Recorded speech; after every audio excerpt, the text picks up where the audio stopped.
you guys now imagine a capital D and then turn it on its end so it's making one hump. That's your capital D for a dromedary camel, and the dromedary camels are one hump. If you now in your mind make a capital B, put that on its side, you've got your two humps, and that's your B for Bactrian camel. So your Bactrian has two humps, your dromedary has one. So these are Bactrian camels. They are looking resplendent at the moment. They're in their yard, so it's everything is sandy coloured. All the grounds are sandy coloured in all of our enclosures, I've decided, and all of our animals are as well. But they are on a sandy kind of paddock that's got some trees and some rocks in it and a fence around it, but they do have a barn to the left where they can go inside if they so wish.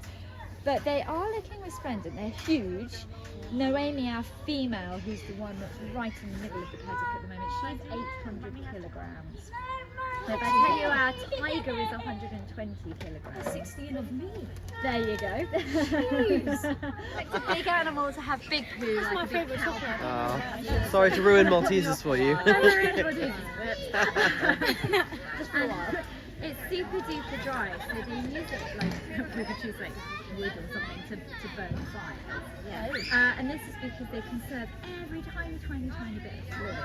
So most people think that they keep water in their humps. It's not water, it's fat. It's their body's fat reserves. But they do retain as much of their fluid as they possibly can, and they get it out of the foods that they eat. So they can go for several months without drinking, which is great. They can also drink about 30 gallons in one go, which is about the same as 240 pints. It's a big old Saturday night out. So they are amazingly adapted. Just thinking, 240, did I do that? So they're right behind you. If you both turn around, you've got Genghis to your left to about your 2 o'clock, walking right around. He's following Mick, the keeper. / camel whisperer. Yes. / feeder. Yeah. He's the only one who can take the camels out like by himself because he's a giant. He's almost the same really face big. height as the camels. Okay. So he takes them out for a Are walk. the camels? Like, how tall would you say? They've got to be, I reckon that the height of their hump is about 2 meters, so about the height of the bedroom door. Jesus. A bit more than that actually, I think. I was And gonna then say the that- head is almost the same level. So you know that camel fluff that you're feeling? That's the camel fluff in situ. And if you put your hand out flat the other way, I'll put a bit of food in. Just let it okay. Still. You're just feeling his lips. He's got 2 really flexible lips to grab the food. Oh, wow. They do it all with their lips. Their lips are so mobile. They still. There we are. Good boy. I love it. They're like lips. They're also like a knife and fork. It's like cutlery lips. Keep straight his head. That's it. So you can use your tongue for manipulating moving food around your mouth. Theirs is a bit useless, so split lip compensates. Does anyone else want to? Yes, I'd like to. Can you record it for me, please? Thanks. Put down. I've Hold. never fed a camel. So if you give them a scratch, that's it. Straightforward. That's it. Oh, sorry. Is there any certain way that they like to be stroked, or is it just? They don't really like it around their face, but most animals don't. Oh. Hold. And if you put your hand out flat. Okay. Oh my god. You did it, I think. Oh. Feels weird, doesn't it? Yeah. It's just like a bearded mouth. Yeah, literally. Very fluffy one day. Oh, that's amazing. Anyone else? Thank you. I took a video of you as well. You're a legend. Thank you. Do you want some Okay. Oh, yeah, thank you so tea, much. camel slobber? This is about what, 2.5 meters? Just over, yeah, coming up on 2.5. Yeah. 7 foot, including the hump. 7 foot? Wow. Bloody hell. Stock animals, but they do have big It's normally something nasty, a vaccination or blood draw or something. I find And he's quite a lot actually of got a stock little animals, abscess on his particularly jaw, and he's had the pasteurialised. vet down here a lot lately. And of course, I'm having to hold him, and he's very good. But he gets a bit grumbly about it, but he's good. He listens, so it's actually good for him to meet strangers, and it'd be a positive thing. Like he Yeah, gets there's fussy. a positive association. Yeah, so you're nicely being used. I'm not just being nice letting you meet the camel. Yeah. So we need to continue. Yep, that's right. Especially animals that eat all day. The consequences, they poop all day as well. not all glamour being a beekeeper. I'm not sure any of it's glamour. I am the goat's personal servant. I'm all around behind them, sweeping up. I don't know that one's name. Which one is this one? That is Holly. Holly. Holly, Holly's yeah. also gorge, but Bramble's the fave. Not that I have faves. Brambles, we watched Brambles dancing on 2 legs a couple of weeks ago. running. Did you record it? I did get it on video. Did actually. you? Yeah, they were having a walk and they have a bell to ring so that they come back on call. And they all came running back and they just got very excited and they went. She was up on her back paws. And, yeah, it was quite exciting. Lots of visitors were like running over to have a look. And their faces, including the long snout, you're right, look sort of badger-like. They've got a black and white sort of patterned mask. Makes them look like sort of some kind of, they've dressed up as something voodoo for Halloween or something. After 3, 3, 2, 1, go! Cheers!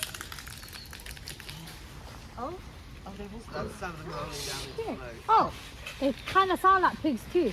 Oh yeah, they make Twinkies. Jesus. It does sound like I don't know if I should be scared or not. Have a listen. Literally.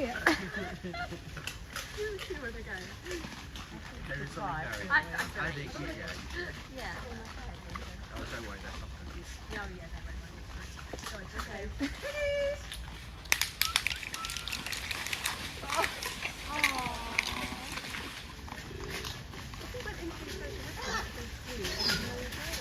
Are they vicious? They will be run away.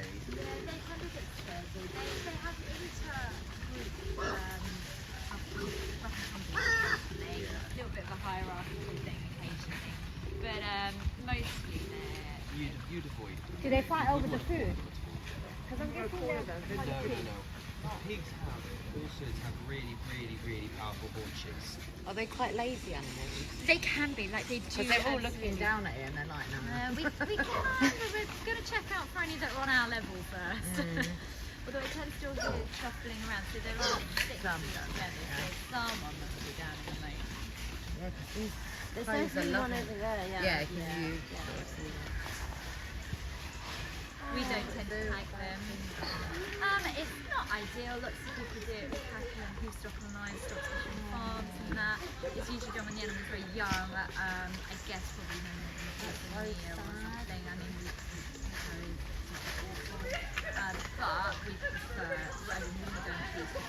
If they come to us, it's easy to move it really well, but I'm assuming that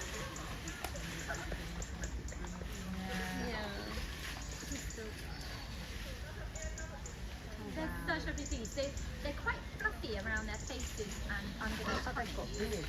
Yeah, and what they do is when they are scared or if they need to be aggressive to fend off a predator, they will fluff up so the fluff just goes and then it makes them look bigger. Quencher, who is the smallest, and then probably about 1 o'clock we've got Cookie, who is just having a little clean. He has his nose behind his hind leg, which I'm not quite sure how he's managing. He's having a little clean. He's quite fluffy now, and then sat down pretty much the same colour as the sand he's sat on is Alpacino. He's kind of creamy white colour. So the other two are a brown, slightly orangey brown, a little bit browner than our Red River hogs. And they're a little bit smaller than a Liner. And they're very, very soft. Where do they come from? So they come from Cameroon, South America. Fish. Yes, although it can get really, really super, super cold. And they live up in the hills as well, so it can get very cold. They've got amazingly insulated fur. There is, to your right-hand side, I would say, to about your 2 o'clock, a really big bushy tree, green tree. And if you follow down the left-hand side of the tree towards the ground, he's got his front legs stretched out in front of him. One of them is on a log, and he's got his beady eyes on us, in fact, because he will be very much aware that we we are here. So he will be sensing us, but he's got these really strong back legs, front legs, got big biceps, got big chunky thighs. I'd say he kind of scuttles. Very reptile. I mean, he is a reptile. He's the largest reptile. Very standard. The sofa set that you just sit on. That sort of size. Oh wow! So really, really big. You can definitely sit on them as a whole chair. And if you put a back and arms on it, you can make a sofa. Oh wow, so they're quite big. Yeah, she's a big girl. But they still have a lot of growing to do. So they're about 115 kilograms at the moment, and they will grow up to about 200 kilograms. So they're still very, very young.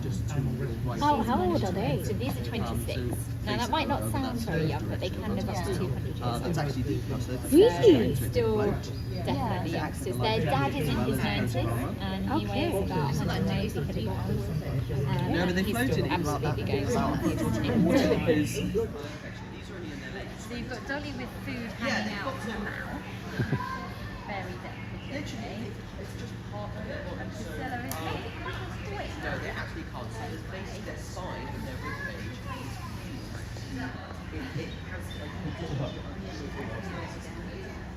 So are they?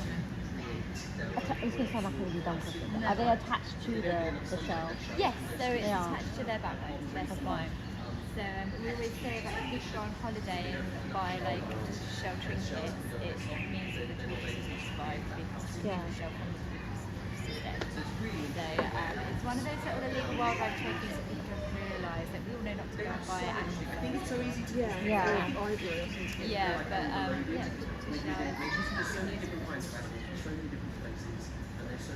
I love the way that they move. So they're almost, I would say, animatronic in their movement.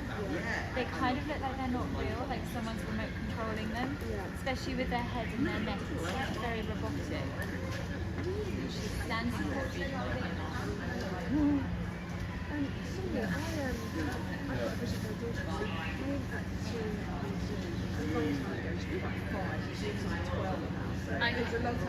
And there was a room that the zoo staff were able to bring out some artifacts and stuff that she could touch. There was an animal skin, there was fur. There was, I feel like there might have been some Possibly a tortoise shell. There was a skull. I can't remember, and I'm just wondering whether that sort of thing might be available to owners. So that sounds like possibly the reptile touch thing that we used to have in the reptile house, but we've started finding around the reptile house just because it's going to close before the new one. I'm one of the big ones. Is it? Oh, okay. Leaves are okay. Leaves are fine. Yeah, I wasn't like now there's one here. Can you see the orange of the orange? Vaguely. Yeah, there's a butterfly on top, and when he opens his wings, he's got yellow spots. I was going to say, if you took a picture and then Enlarged it for you.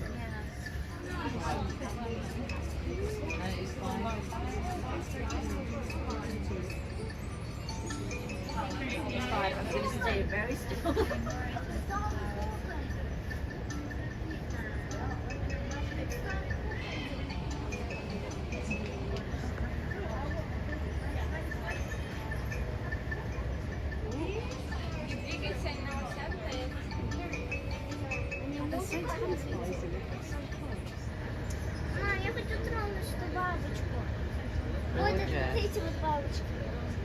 I took a really good video of that.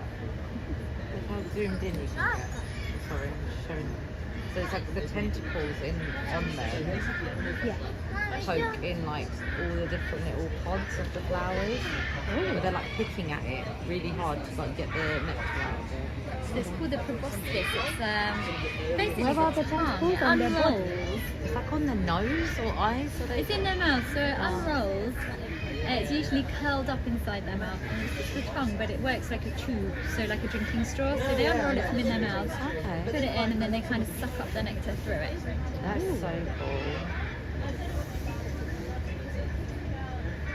It's like having your own roll-up drinking straw. I think we need some of those now with these sticky paper straws. Yeah. So that one would be called a large tree nymph. That's correct. Yeah. Good spotting. And we had two of the orange tips over there before. I think you had a banded orange on there as well a second ago. I think it was. And this one here is a scarlet Norman with the sort of bat wings. Yeah, with the red underneath. But they prefer just to sit there and shout at people. Can they copy some of them? Aren't they? Some of them are massive. Those are the biggest parrots in the world, the hyacinths. Oh, okay. Those are the ones in the next, so they're next chamber. They're basically a sort of purple colour with bright yellow eyes. And they're they're also very strong. We had to make this out of a special mesh because they can bite through iron. Yeah, because their beaks are designed to be really thick, so they can crack really big, strong nuts in the wild. Where do they originate from? These guys, I think these ones are South America. It's quite hard to find in the wild because they don't meet up enough. They are so. They are I know. Imagine having that in your kitchen. Can you imagine having one of them in your house? Yeah. It's like wake you up, that's your alarm. Yeah, they do affect it. Yeah, it looks like a teddy Scarlet bear. macaw. Yeah. Yeah, they were actually Those little Sterling really worked it. what were they called? Yeah, they're beautiful. I remember having a little Pokemon. Oh! That's Yeah. Oh, trust me, that's come back in a big way. Everyone's obsessed with it. Oh, keepers here play it all the time. What does it mean when you see They're just pruning. They're just pruning each other, making sure their feathers are all in line because sometimes the feathers basically, all the little each feather has a big central spine and then lots and lots and lots and lots of little spines. And each of the spines that comes out, which makes the side of the feather, they all zip up. And sometimes they get a little bit out of sync, so they basically do like prune them to get them all back in line. Yeah, once you get indoors. So That's their tongue. Wow. Yeah. And how do they make how they make each other?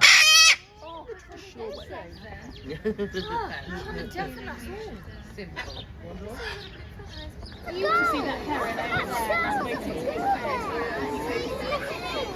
a few videos for you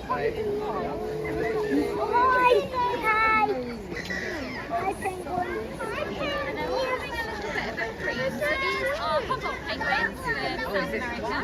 Oh, I thought she was dancing under the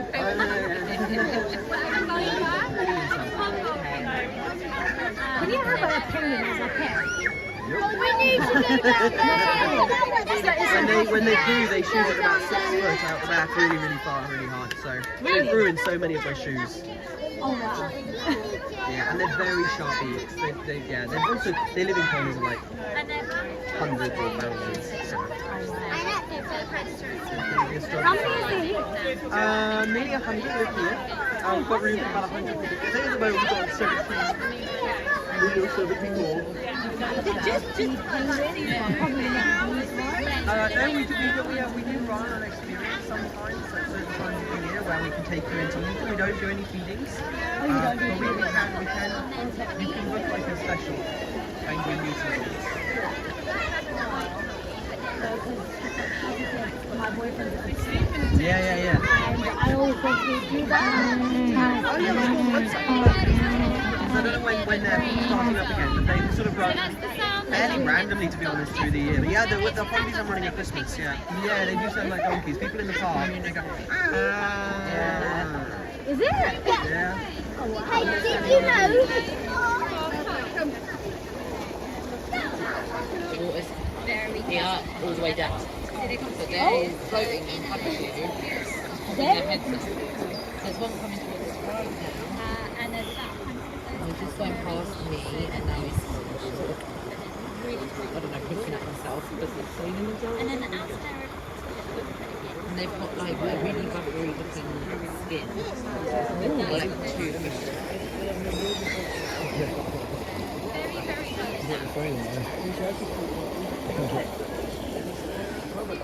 It's one bite. Yeah, well done, yeah.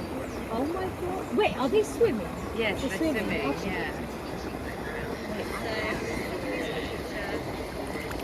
I thought they were...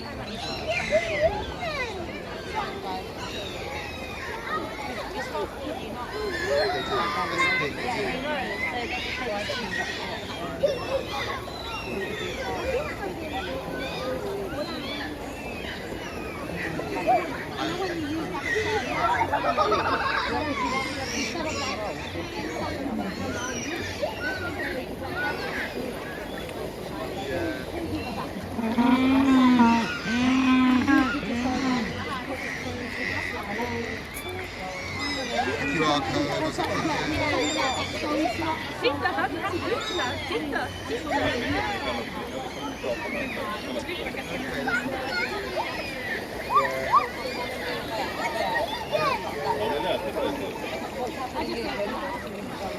It's funny, yeah, the app thing. You never have that, or each time you do it.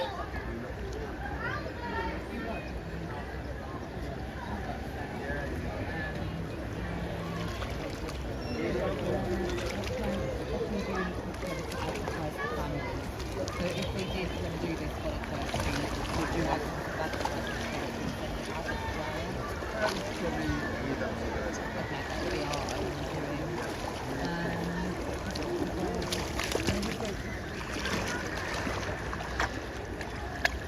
Have you ever only Yeah. you guys? Okay, and then on the 18th. I got an email Like an about it. experience. Yeah, another experience, and I've been asked to bring 8 people this time. Oh, sorry, that's I mean, I've got an email again. no, I don't. That sounds pretty easy, doesn't it? So is it Yeah, I would just send us a full email request. It's, well, no, because it's the weekend.